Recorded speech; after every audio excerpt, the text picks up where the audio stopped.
जटाटवी गलज्जल प्रवाह पावितत्सले गलेवलम्ब्य लम्बिताम्बुजङ्गतुङ्गमालिकां डमड्डमड्डमड्डमनिनादवड्डमर्वयं चकार चण्डताण्डवं तनोतु नः शिवा शिवं। जटाकटाः सम्भ्रमा भ्रमान्यलिम्प निर्झरी विलोलवीचि वल्लरी विराजमानमूर्धनि धगद्धगद्धगज्ज्वलल्ललाटपट्टपावके किशोरचन्द्रशेखरे रतिः प्रतिक्षणं मम। जटाटवी गलज्जल प्रवाह पावितत्सले गलेवलम्ब्य लम्बिताम्बुजङ्गतुङ्गमालिकाम्।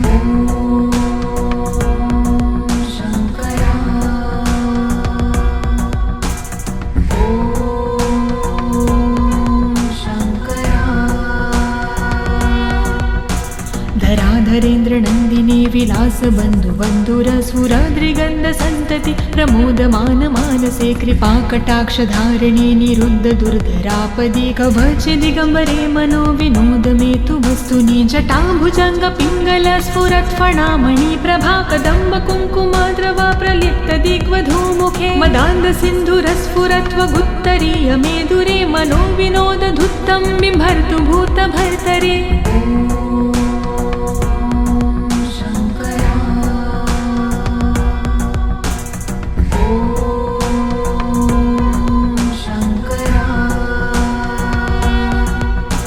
सहस्रलोचन प्रभृत्य शेषलेख शेखर प्रसून धूलिधोरणि विधूसराङ्घ्रिपीठ भुजङ्गराजमालया निबद्ध जाट जूटकः श्रिये चिराय जायता चकोरबन्धुशेखर ललाट चत्वरज्वल धनञ्जय स्फुरिगभानिपीत पञ्चसायकं निमन्निलिम्बनायम सुधामयूखलेखया विराजमान शेखरं महाकपालि सम्पदे शिरोजलायमस्तु नः।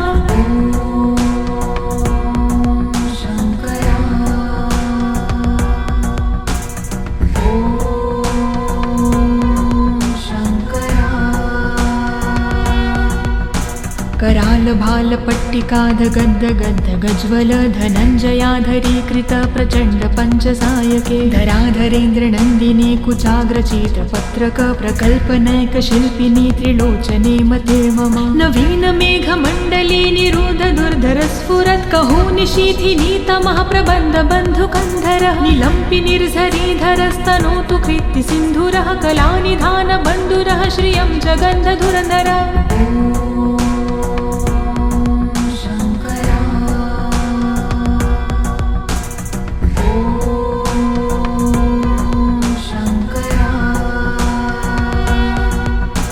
प्रफुल्ल नील पंकज प्रपंच काली मच्छटा विडम्बिकण्ठ कन्धरारुचि प्रबन्ध कन्धरं स्मरच्छिदं पुरच्छिदं भवच्छिदं मखज्जिदं गजच्छिदान्ध कच्छिदं तमन्त कच्छिदं भजे। अगर्व सर्वमङ्गला कला कदम्ब मञ्जिरी रसप्रवाह माधुरी विजृम्भणा मधुव्रतं स्मरान्तकं पुरातकं भावन्तकं मखातकं गजान्तकान्धकान्तकं तमन्तकान्तकं भजे।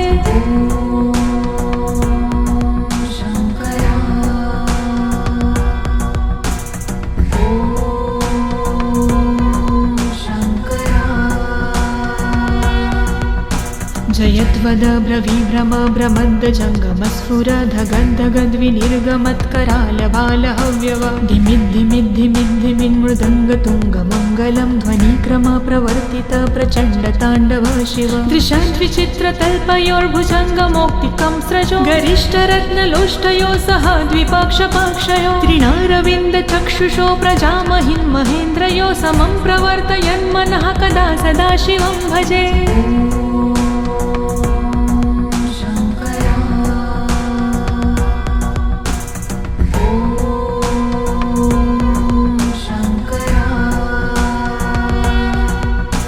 कदा निलिम्प निर्झरी निकूज कोटरे वसन् विमुक्त दुर्मती सदा शिरस्तमञ्जलि वहन् विमुक्त लोल लोचनो ललाम भाल लग्नकः शिवेति मन्त्रमुच्चरन् कदा सुखी भवाम्यहम्। निलिम्पनाथ नागरी कदम्ब मौल मल्लिका निगुम्ब निर्भर लक्षणं धूष्णिका मनोहरः तनोतु नो मनोमुदं विनोदिनी महानिशं परिश्रया परं पदं तदङ्गजद्विषाचयः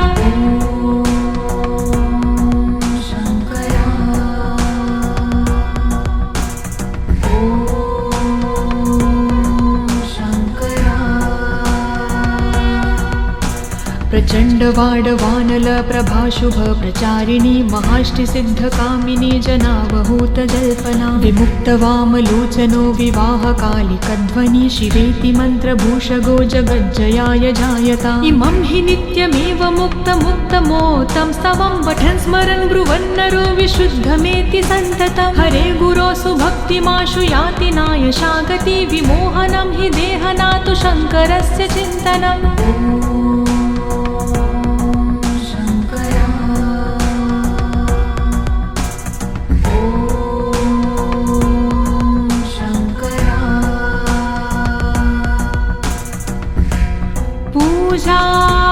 पूजावसान समये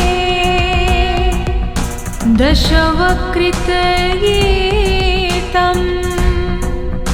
यः शम्भो पूजन्मिदं पठति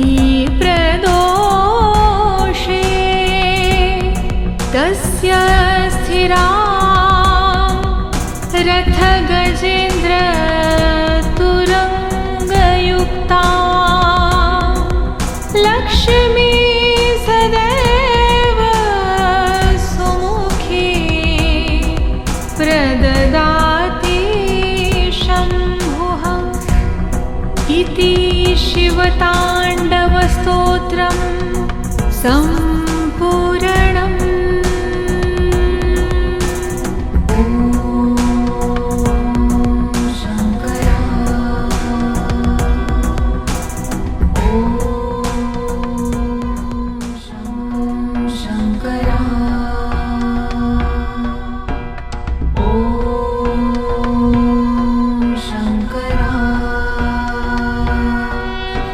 जटाटवीगलज्जल प्रवाह पावितत्सले गलेवलम्ब्यलम्बिताम्बुजङ्गतुङ्गमालिकां डमड्डमड्डमड्डमनिनादवड्डमर्वयं चकार चण्डताण्डवं तनोतु नः शिवा शिवं जटाकटाः सम्भ्रमा भ्रमान्निलिम्प निर्झरी विलोलवीचि वल्लरी विराजमानमूर्धनि धगद्धगद्धगज्ज्वलल्ललाटपट्टपावके किशोरचन्द्रशेखरे रतिः प्रतिक्षणं मम जटाटवीगलज्जल प्रवाह पावितत्सले गलेवलम्ब्यलम्बिताम्बुजङ्गतुङ्गमालिकाम्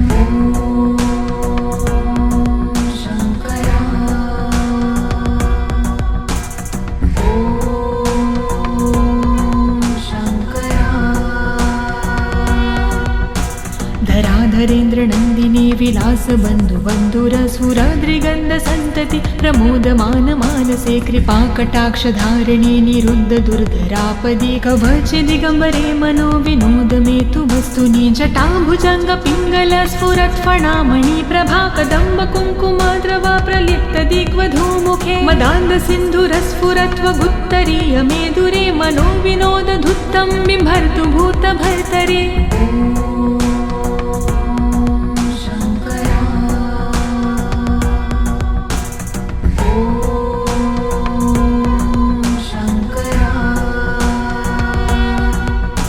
सहस्रलोचन प्रभृत्य शेषलेख शेखर प्रसून धूलिधोरणि विधूसराङ्घ्रिपीठभुजङ्गराजमालया निबद्धजाटजूटकः श्रिये चिराय जायता चकोरबन्धुशेखर ललाटचत्वरज्वल धनञ्जय स्फुरिगभानिपीतपञ्चसायकं निमन्निलिम्पनायम सुधामयूखलेखया विराजमान शेखरं महाकपालि सम्पदे शिरोजलायमस्तु नः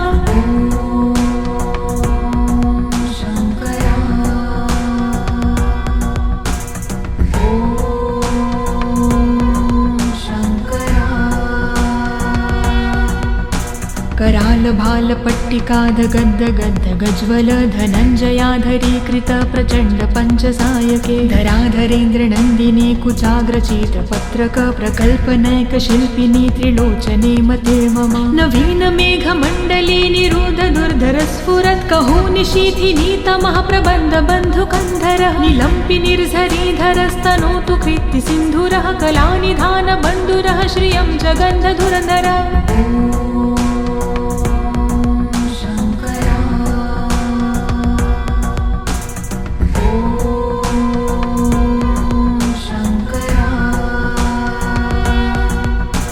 प्रफुल्ल नील पंकज प्रपंच काली मच्छटा विडम्बिकण्ठ कन्धरा रुचि प्रबन्ध कन्धरं स्मरच्छिदं पुरच्छिदं भवच्छिदं मखज्जिदं गजच्छिदान्द कच्छिदं तमन्त कच्छिदं भजे अगर्व सर्व मंगला कला कदम्ब मंजिरी रस प्रवाह माधुरी वृजंभणा मधुव्रत स्मरान्तकं पुरातकं भावन्तकं मखातकं गजान्तकान्धकान्तकं तमन्तकान्तकं भजे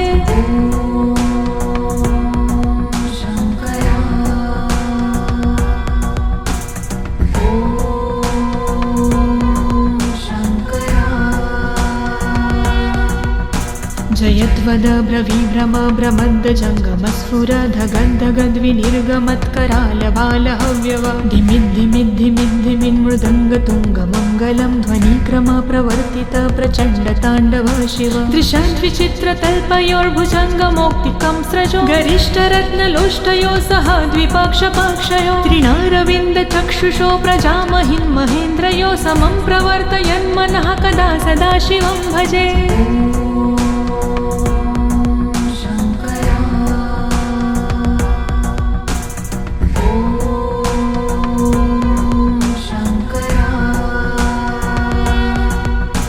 कदा निलिम्प निर्झरी निकूज कोटरे वसन् विमुक्त दुर्मती सदा शिरः समञ्जली वहन् विमुक्त लोल लोचनो ललाम भाल लग्नकः शिवेति मन्त्रमुच्चरन् कदा सुखी भवाम्यहं निलिम्पनाथ नागरी कदम्ब मौल मल्लिका निगुम्ब निर्भरक्षलं धूष्णिका मनोहरः तनोतु नो मनोमुदं विनोदिनी महानिशं परिश्रया परं पदं तदङ्गजद्विषाचयः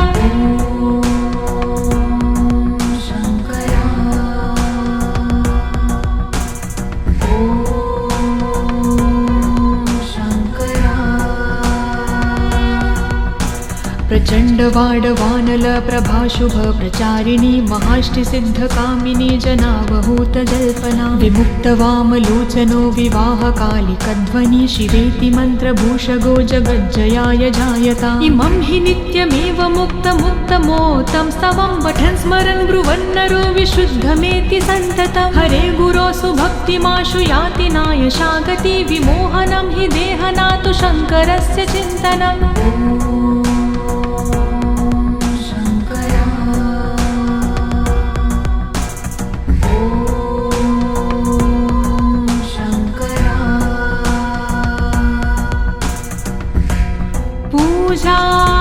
पूजावसान समये दशवक्त्रगीतं यः